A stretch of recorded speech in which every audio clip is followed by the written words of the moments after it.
La grandezza artistica è il pieno significato dell'opera dei grandi pittori, i maestri del colore. Non possono essere conosciuti e valutati veramente se non in relazione alla realtà culturale del loro ambiente e in un meditato confronto fra loro.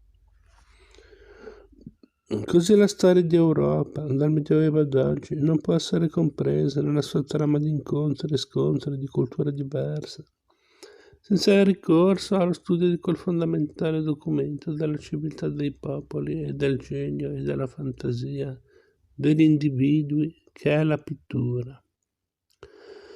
A questi principi rispondevano i fascicoli e i volumi dei maestri del colore, che hanno diffuso la conoscenza delle vicende e degli eventi della pittura con una completezza di informazione e una qualità di rigore storico-critico tali da farne uno strumento di cultura di indiscusso prestigio.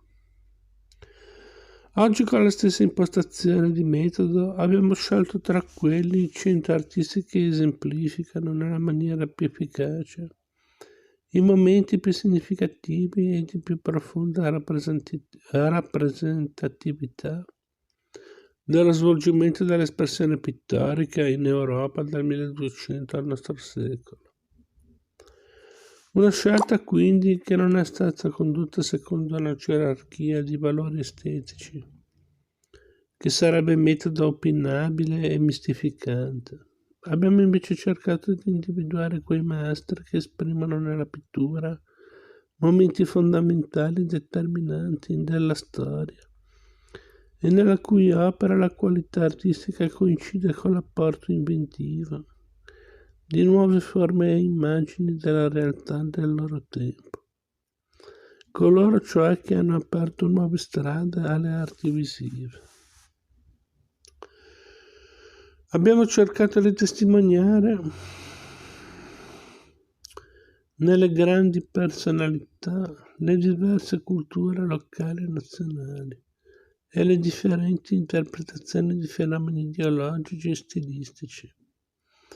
Così ad esempio il complesso mondo pittorico del Quattrocento è documentato nelle varie forme del Rinascimento italiano, dal Masaccio a Tura, da Piero della Francesca a Mantegna, eccetera, ma anche nel realismo analitico del Fiammingo Van Eyck, nella sorta sintesi formale del francese Fouché e sin nel perdurare del simbolismo bizantino del russo Rubliov. Così accanto al mondo romantico di Delacroix abbiamo proposto delle visioni del tedesco Friedrich e le vedute dell'inglese Constable. Per la pittura degli ultimi 100 anni abbiamo cercato inoltre di identificare le aperture, gli aspetti delle ricerche e degli esperimenti che caratterizzano questo inquieto periodo. Ci siamo tuttavia fermati al 1945, anno che, con la conclusione del secondo conflitto mondiale, vede sorgere anche nel campo dell'arte nuove problematiche, nuove avanguardie, tuttora in fase di evoluzione e pertanto non ancora collocabili in una prospettiva storica qual è ormai la nostra rispetto agli eventi della prima metà del Novecento, storia e cronaca di vicende artistiche che del resto trovano nella nostra arte moderna una dimensione più adeguata alla vastità, alla complessità e varietà del loro sviluppo.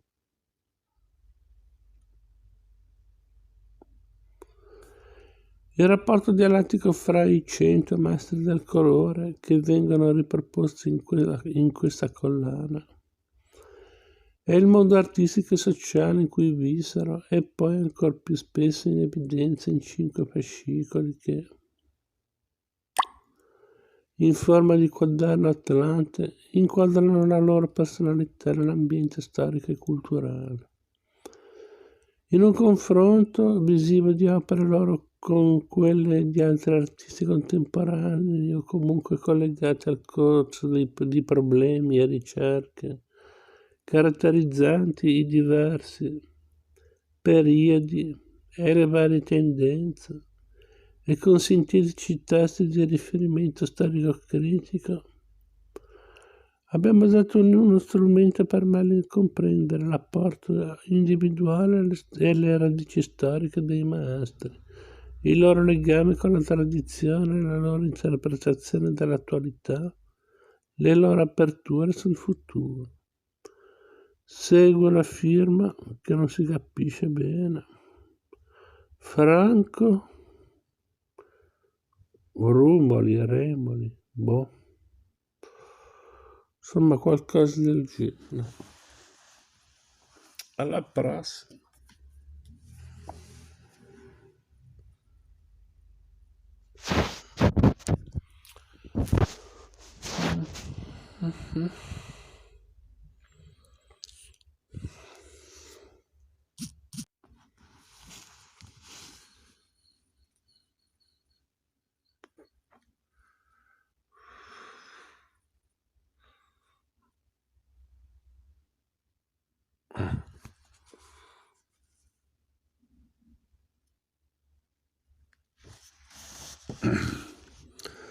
La grandezza artistica è il pieno significato dell'opera dei grandi pittori, i maestri del colore. Non possono essere conosciuti e valutati veramente se non in relazione alla realtà culturale del loro ambiente e in un meditato confronto fra loro.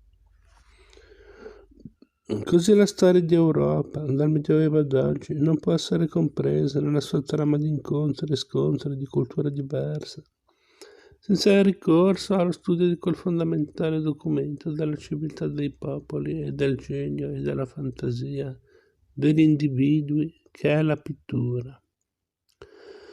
A questi principi rispondevano i fascicoli e i volumi dei maestri del colore, che hanno diffuso la conoscenza delle vicende e degli elementi della pittura con una completezza di informazione e una qualità di rigore storico-critico tali da farne uno strumento di cultura di indiscusso prestigio.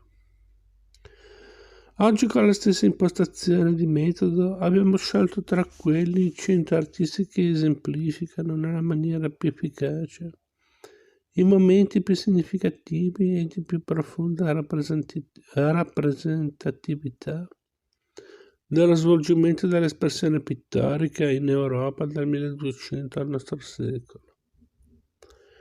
Una scelta quindi che non è stata condotta secondo una gerarchia di valori estetici, che sarebbe metodo opinabile e mistificante.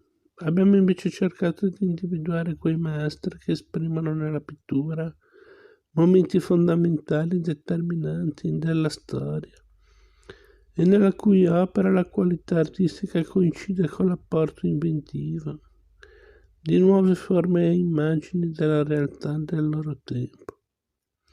Coloro cioè che hanno aperto nuove strade alle arti visive.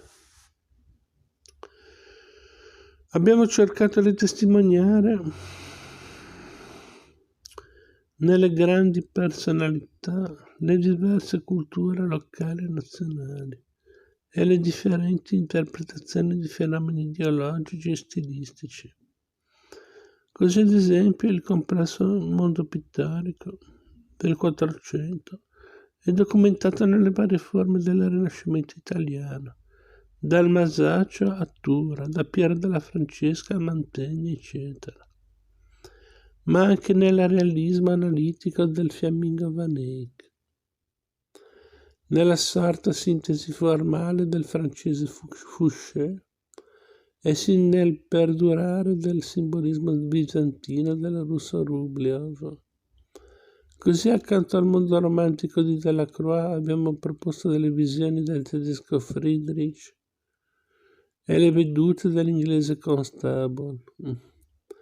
Per la pittura degli ultimi 100 anni abbiamo cercato inoltre di identificare le aperture, gli aspetti delle ricerche e degli esperimenti che caratterizzano questo inquieto periodo.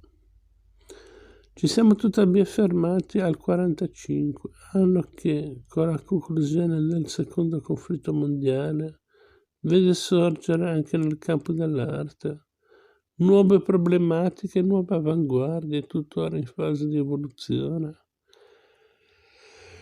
e pertanto non ancora collocabili in una prospettiva storica qual è ormai la nostra rispetto agli eventi della prima metà del Novecento, storia e cronaca di vicende artistiche che del resto trovano nella nostra arte moderna una dimensione più adeguata alla vastità, alla complessità e varietà del loro sviluppo.